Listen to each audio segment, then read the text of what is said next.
लोकसत्ताचे रायगड प्रतिनिधी हर्षद कशाळकर यांना मारहाण केल्याप्रकरणी शेकाप सरचिटणीस जयंत पाटील यांना अलिबागच्या मुख्य न्यायदंडाधिकारी यांनी दोषी ठरवलंय। 1 वर्ष चांगल्या वर्तणुकीचं हमीपत्र आणि 5,000ची नुकसान भरपाई देण्याचे आदेश न्यायालयानं दिले आहेत। 2019च्या लोकसभा निवडणूक मतमोजणी दरम्यान मतमोजणी केंद्रात घुसून जयंत पाटील यांनी तुम्ही पत्रकार काही बातम्या छापतात असं म्हणत मारहाण केली होती। या प्रकरणी 24 मे 2019 रोजी अलिबाग पोलीस ठाण्यात गुन्हा जयंत पाटील, पंडित उर्फ सुभाष पाटील आणि अभिजित कडवे यांच्यावर दाखल करण्यात आला होता। अलिबाग पोलीस निरीक्षक के.डी. कोल्हे यांनी या प्रकरणाचा तपास करून अलिबाग येथील न्यायालयात दोषारोप पत्र दाखल केलं होतं। या प्रकरणाची सुनावणी अलिबागच्या मुख्य न्यायदंडाधिकारी श्रीमती एम.बी. आत्तार यांच्या न्यायालयात सुरू होती। दोन्ही बाजूचे युक्तिवाद ऐकल्यानंतर न्यायालयानं माजी आमदार जयंत पाटील यांना भारतीय दंडविधान कलम 323 अन्वये दोषी ठरवलंय। त्यांना 1 वर्ष चांगल्या वर्तणुकीचं हमीपत्र लिहून देण्याचे आणि 5,000 रुपये नुकसान भरपाई देण्याचे आदेश न्यायालयानं दिलेत। या प्रकरणात सरकारी वकील म्हणून प्रसाद सुदाम पाटील, नईम घट्टे यांनी या प्रकरणात काम पाहिलं।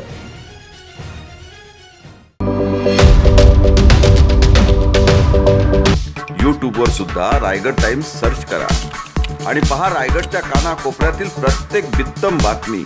आणि हो, लगेच सबस्क्राइब बटनवर क्लिक करायला विसरू नका।